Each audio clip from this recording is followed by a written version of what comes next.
بسم اللہ الرحمن الرحیم۔ میرا نام ڈاکٹر سمیع اللہ خان ہے اور میں بطور ایسوسیٹ پروفیسر کارڈیالوجی بنو میڈیکل کالج کے ساتھ منسلک ہوں۔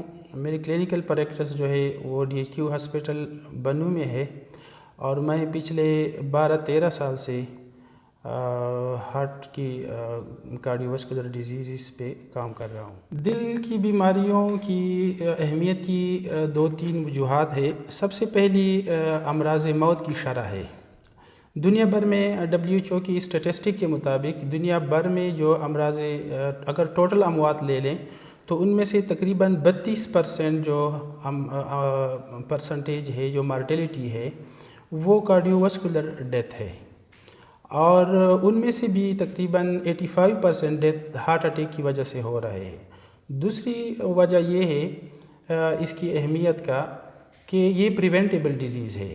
ہم کوشش کر کے، اور اس کو ثابت کیا جا چکا ہے، جو ڈیولپ کنٹریز ہے انہوں نے رسک ریڈکشن سے، اپنی ہیلتھ پالیسیوں کی وجہ سے، احتیاطی تدابیر سے کارڈیوواسکولر مارٹیلٹی کو بہت کم کیا۔ دل کی امراض تو بہت زیادہ ہے۔ اگر ہم صرف پہلے 5 نمبر کے جو بہت کامن ڈیزیزز ہے اس پہ بات کریں تو سب سے پہلے اسکیمک ہارٹ ڈیزیزز ہے، جس کو عمومی طور پر شریانوں کے امراض بھی بولتے ہیں، اور پھر دل کی سوجن کی بیماریاں ہیں، دل کے پٹوں کی بیماریاں ہیں جس کو ہارٹ فیلیور بولتے ہیں۔ اس کے بعد دل کی جو اپنے والز ہیں، ان میں سے رومیٹک ہارٹ ڈیزیز کامنلی ہمارے ملک میں پائے جاتے ہیں۔ چوتھے نمبر پر جو ہے وہ دل کی دھڑکن سے متعلق بیماریاں ہیں جس کو اریتمیا بولتے ہیں، اور اس طرح 5ویں نمبر پہ میں کہوں گا کہ جو پیدائشی بیماریاں ہیں جو بڑی عمر تک پہنچ جاتی ہے، اس کے امراض۔ جو انٹرنیشنل اسٹیٹسٹک ہے اس کے مطابق تقریباً 1.5% جو اضافی وہ ہے وہ عورتوں میں زیادہ کم پائی جاتی ہے، 1.5% اضافی بیماریاں پائی جاتی ہے مردوں میں، اور اس کی بنیادی وجہ جو ہے وہ ایسٹروجن ہارمون ہے۔ چائلڈ بیئرنگ ایج میں جو فیمیلز ہوتی ہیں اس میں سے ایسٹروجن ہارمون سیکریٹ ہوتا ہے، جو اس کی جو اپنی مینسز ہوتی ہے، پیریڈز ہوتی ہے، وہ کارڈیو پروٹیکٹیو رول پلے کرتی ہے، اس لیے عورتوں میں یہ بیماریاں کم ہوتی ہیں۔ اسکیمک ہارٹ ڈیزیز بیسیکلی دل کی شریانوں کی بیماری ہے۔ بیسیکلی دل کی جو شریان ہے اس کی دیوالوں میں وقت کے ساتھ ساتھ کولیسٹرول کی تہ جم جاتی ہے، اور یہ پھر اس وقت گزرنے کے ساتھ ساتھ جب یہ تہ زیادہ موٹی ہو جاتی ہے، پھر یہ جو شریان کی اندرونی نلی ہے اس کو کمپرومائز کر دیتی ہے، اس کو پنچ آؤٹ کر دیتی ہے، اس کو تنگ کر دیتی ہے۔ اسکیمک ہارٹ ڈیزیز میں جب یہ شریان کی اندرونی تہ تنگ ہو جاتی ہے تو اس سے وقت کے ساتھ ساتھ بتدریج اضافہ ہوتا رہتا ہے۔ ابتدائی طور پر مریض کو کوئی تکلیف نہیں ہوتی، لیکن جب یہ بندش جو ہے یہ تقریباً 50% سے زیادہ ہو جاتی ہے، 70% تک پہنچ جاتی ہے، تو جب بیمار دوڑنے لگتا ہے، تیز کام کرتا ہے، تو اس کو چلنے میں سینے میں بوجھ، کھچاؤ اور درد محسوس ہوتا ہے۔ اس کو انجائنا بولتے ہیں۔ لیکن اگر یہ اندرونی جو بندش ہے یہ مکمل اندرونی تہ پھٹ جاتی ہے اور نلی مکمل طور پر بند ہو جاتی ہے تو یہ سخت قسم کا، سیویئر قسم کا درد محسوس ہوتا ہے، اور اس دوران ہم بولتے ہیں کہ مریض کو ہارٹ اٹیک ہو گیا ہے۔ یہ شریان کی مکمل بندش کو ہارٹ اٹیک بولتے ہیں، اور بتدریج اس کے ساتھ جو اس کی جو بندش ہے اس کو انجائنا بولتے ہیں۔ اس کے ساتھ جو درد آتا ہے جو بندش سے، اس کو انجائنا بولتے ہیں۔ تو کتابوں میں تو یہی لکھا ہے کہ یہ زیادہ عمر میں ایڈوانسنگ ایج بیماری ہے، لیکن ہم اپنے معاشرے میں خصوصاً اگر دیکھیں تو نوجوانوں میں اس میں بہت زیادہ اضافہ ہو رہا ہے۔ اس کی وجوہات ہمارے نوجوانوں کی لائف سٹائل ہے، اور اس کی جو غذائی عادات و اطوار ہے وہ ہیں۔ تو لائف سٹائل سے بنیادی طور پر مقصد یہ ہے کہ لوگوں کی ورزش نہیں ہے۔ اگر کوئی بندہ کام بھی جا رہا ہے، آج کل تو یہ رواج ہے کہ 10 منٹ کا آپ کا فاصلہ ہے گھر سے دکان تک یا آفس تک، تو وہ بھی لوگ پیدل نہیں کرتے، موٹر سائیکل کا استعمال کرتے ہیں۔ تو سب سے بنیادی وجہ ہے وہ سیڈنٹری لائف سٹائل ہے، لوگ ورزش نہیں کرتے، اور دوسرے نمبر پر خوراک بھی ایسے کرتے ہیں کہ اس میں کیلورک ویلیو بہت زیادہ ہوتی ہے، اور وہ چلتے پھرتے نہیں، اس کو ہضم نہیں کر رہے، تو جو اضافی کاربوہائیڈریٹ ہوتی ہے اس سے کولیسٹرول بنتا ہے اور وہ خون کی نلیوں میں جم ہو کے آگے سے دل کی بیماریاں پیدا کر دیتی ہے۔ تو لائف سٹائل اور ڈائٹری ہیبٹس دو بنیادی وجوہات ہیں نوجوانوں میں۔ 2-3 طریقے ہیں۔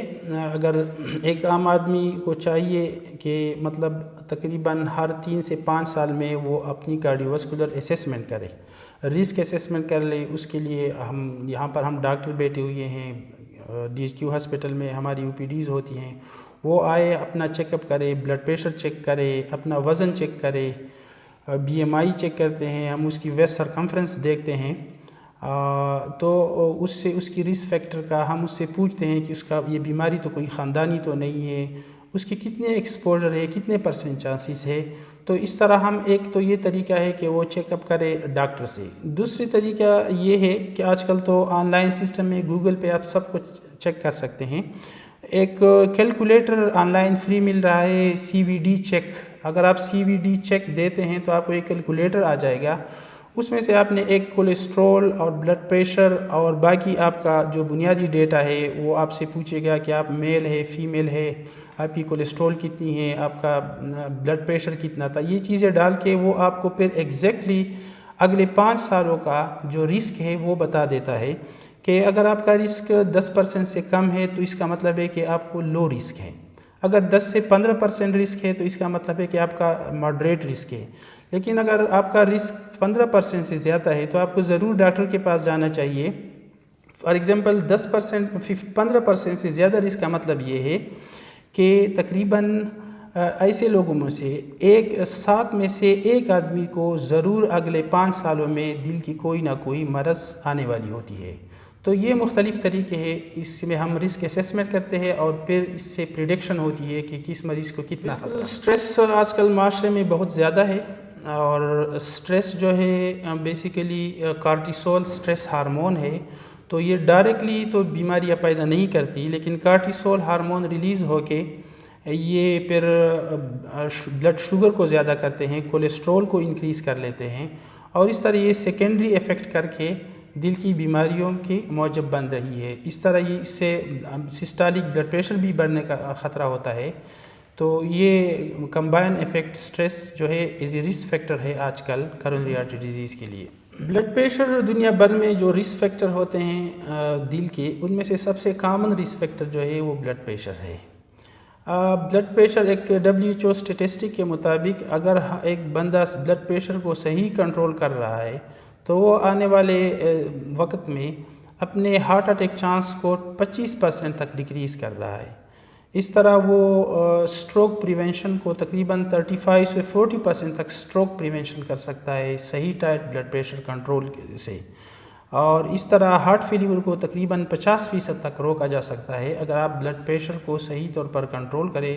لہٰذا ہمیں ریگولرلی تقریباً سال میں 1 دفعہ 2 دفعہ کم از کم 2 دفعہ تک بلڈ پریشر عام آدمی کو چیک کر دینا چاہیے، اور اگر کسی کو بلڈ پریشر ہے تو اس کی پیریاڈکلی ایوری 3 مہینے اس کی چیک اپ ہونی چاہیے تاکہ اس کا بلڈ پریشر برقرار رہے، کیونکہ اسٹیٹسٹک کے مطابق تقریباً جب ہم بلڈ پریشر کی لوگوں کو دوائیوں پہ ڈال لیتے ہیں تو اسٹیٹسٹک یہ بتاتی ہے کہ دوائیاں کھانے کے باوجود تقریباً 46% لوگوں میں بلڈ پریشر کنٹرول اچیو نہیں ہوتا۔ بنیادی طور پر خواتین میں جو ہے وہ جو پین کا تھریشولڈ ہوتا ہے وہ بہت لو ہوتا ہے، مطلب مرد کے مقابلے میں عورت کو کم تکلیف زیادہ محسوس ہوتی ہے۔ اور دوسری وجہ یہ ہے کہ جو دل کا جو درد ہے اور دل کی جو علامات ہے، ایک تو درد ہوتا ہے، اس کے ساتھ ایسوسیٹڈ سمٹم ہوتے ہیں، فار ایگزامپل کے آنا، متلی آنا، سانس پھول جانا، پسینے آ جانا، معمولی چلنے پھرنے سے تھکاوٹ ہو جانا، یہ ایسوسیٹڈ سمٹم ہے ہارٹ کے، یہ عورتوں میں مردوں کے مقابلے میں زیادہ پائی جاتی ہے۔ کولیسٹرول بنیادی طور پر 3 قسم کے کولیسٹرول ہے۔ ایک کو پہلے نمبر پر کہتے ہیں لو ڈینسٹی لائپوپروٹین، LDL اس کو بولتے ہیں، دوسرے ہے HDL ہائی ڈینسٹی لائپوپروٹین، اور تیسرے نمبر پہ ٹرائی گلیسرائڈ۔ جو لو ڈینسٹی لائپوپروٹین ہے یہ برے کولیسٹرول ہے، اور لو کا مطلب ہے کہ اس کو لو ہی ہونا چاہیے تو اچھا ہے، دوسرے نمبر پر ہائی ڈینسٹی لائپوپروٹین ہے HDL. اس میں جو H ہے اس کا مطلب ہے کہ اگر یہ زیادہ ہوں تو یہ بہتر ہے. اور تیسرے نمبر پر ٹرائی گلیسرائڈ ہے جو عموماً شوگر کی بیماری میں زیادہ ہو جاتا ہے اور کچھ موروثی بیماریاں ہیں. اس کی اپنی جگہ افادیت اور نقصان اپنی جگہ پہ، لیکن ہائی ڈینسٹی لائپوپروٹین جو ہے وہ جتنے زیادہ ہوں گے تو اس میں فائدہ ہے، یہ اچھے کولیسٹرول ہوتے ہیں. دیکھو گھروں میں عموماً سیڑھیاں جو چڑھتے ہیں تو زیادہ تر خواتین ہی کام کرتی ہے، وہ زیادہ تر اوپر نیچے ہو جاتی ہے. خواتین میں دل کی دھڑکن کا زیادہ ہو جانا اور سانس پھولنے کی عام جو وجہ ہے وہ خون کی کمی ہو سکتی ہے، کیونکہ عورتوں میں جو مینسز ہوتی ہے اور جو بچوں کی پیدائش ہے اور خوراک کا صحیح نہ ہونا، تو یہ سب خون میں کمی کا باعث بن رہی ہے. اس لیے اگر کسی کو اس طرح کی تکلیف ہے تو اس کا سیدھا یہ مطلب نہیں ہے کہ دل کا مرض ہے. تو سب سے پہلے ایٹ لیسٹ ایک ہیموگلوبین یا CBC جس کو کہتے ہیں کمپلیٹ بلڈ کاؤنٹ، وہ کر دینا چاہیے. اگر اس کا ہیموگلوبین 10 ہے یا 10 سے کم ہے تو یہ علامات اس سے ہو سکتی ہے. باقی اگر کسی بندے کا عمر ایسی ہے کہ وہ دل کی بیماریوں کے اس میں آ رہی ہے اور اس کو اس قسم کی تکلیف پہ مطلب آج وہ ٹھیک ٹھاک چل رہا ہے اور کل کو اچانک اس کی ایسی علامات شروع ہو جاتی ہے کہ وہ اب وہی سیڑھیاں نہیں چڑھ سکتے، تو اس کو ضرور ڈاکٹر کے پاس جانا چاہیے اور یہ دل کی علامت ہو سکتی ہے. صحت مند دل آپ کی صحت مند عادات سے آئے گی، اور صحت مند عادات ایسی ہیں کہ سب سے پہلے صبح سویرے میں اپنی روٹین آپ کو بتا دوں گا کہ میں کس طرح لائف گزار رہا ہوں. صبح آپ نے نماز پڑھ کے تلاوت کریں اور پھر کم از کم 45 منٹ تک، اگر کسی کے پاس ٹائم ہو تو 1 گھنٹے تک روزانہ ورزش کریں. اور ورزش ہم مریضوں کو کہہ دیتے تو کہتے کہ میرے ورزش بہت ہے، میں گھر میں بہت زیادہ کام کرتی ہوں اور تک جاتی ہوں. یہ ورزش نہیں ہے. ورزش یہ ہے کہ آپ مسلسل تیز قدم سے یا پھر جوگنگ سے اتنی ورزش کریں کہ آپ کی دل کی دھڑکن زیادہ ہو، آپ کو پسینے آ جائے، آپ کی سانس پھولے، اور یہ ورزش ہے.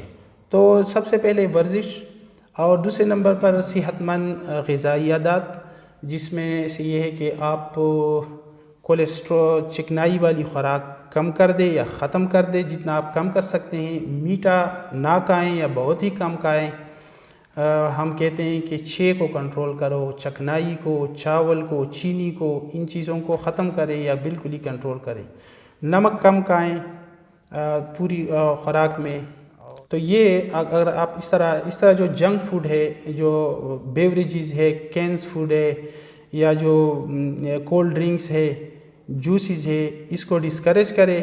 آپ فروٹ کھائیں، پھل کھائیں، اور جو فائبر والی ڈائٹ ہیں جس طرح فروٹ، پھل، سلادز، یہ آپ کی روزمرہ کی خوراک میں شامل ہونے چاہیے.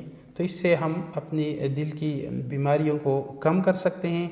ریگولرلی اگر کسی کی بیماریاں ہیں، بلڈ پریشر ہے، شوگر ہے، تو اس کو ٹائٹ کنٹرول کر رہے ہیں، اور اس طریقے سے ایک پرسکون گھریلو ماحول، سٹریس ایوائڈ کریں. یہ بھی صحت مند دل کی علامت ہے.